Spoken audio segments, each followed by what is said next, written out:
Namaskaram. Thousand Names and Thousand Stories. 314th name. VRUSHAAYA NAMAH. Garuda, the mighty king of birds, was born to Vinata, the second wife of sage Kashyapa. However, due to a fight she lost to her sister Kadru, Vimanata became enslaved to Kadru and her serpent sons. The serpents, cunning and cruel, laid forth a condition for her release.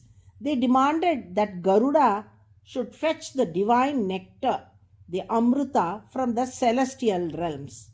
Determined to free his mother, Garuda soared into the heavens, his immense wings darkening the skies. But the path to the nectar was filled with obstacles. The celestials, fearing the loss of their nectar, had set up a fierce defenses. They created a raging fire to block his way, its flames rising like an unyielding wall. Undeterred, Garuda flew across the lands and gathered the sacred waters of all rivers and quenched the fire completely.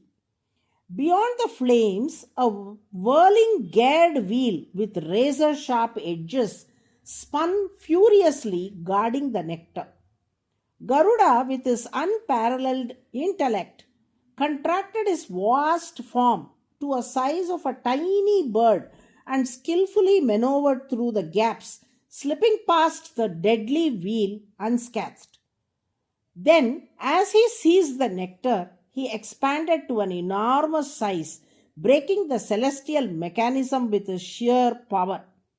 Having accomplished this great feat, Garuda returned triumphantly but felt very fatigued. He sat beneath a tree and took a small sip of the nectar, hoping to relieve his fatigue. However, to his surprise, the nectar brought him no relief. Instead, it tasted unpleasant like a salt water. He placed the nectar before the serpents, fulfilling their demand. Thus, Vinata was freed from bondage. Perplexed, Garuda descended to his father, sage Kashyapa, and spoke with concern. O revered father, I have consumed the very nectar that the Devas guard so fiercely. Yet my exhaustion persists. Why does the celestial Amrita not grant me the relief I seek?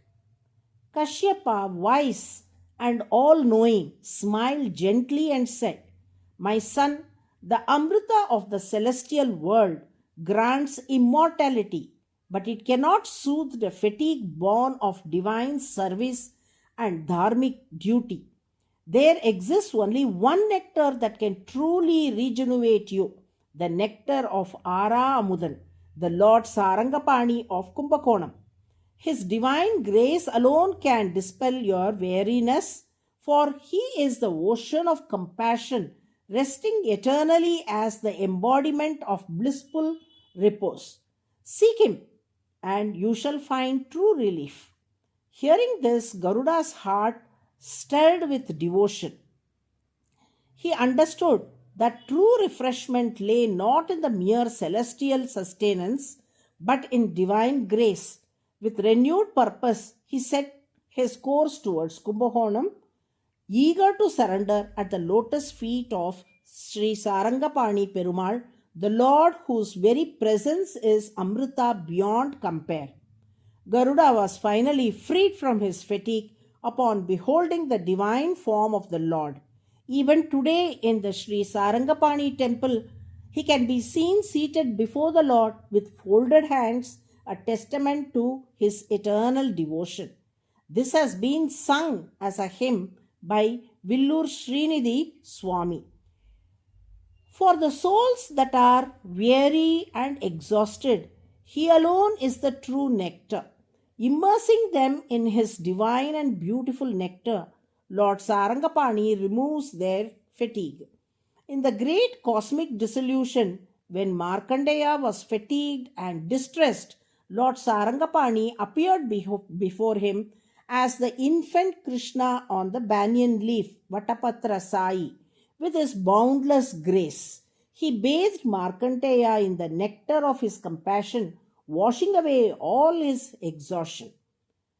Vrush, means being drenched or soaked, often in the sense of being completely immersed in something.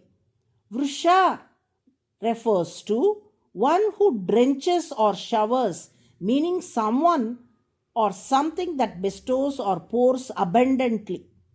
As he immerses his devotees in the nectar of his radiant beauty, washing away all their weariness, he is called Vrusha, the name, the one who drenches, which is the 314th name of Vishnu in Vishnu Sahasranama.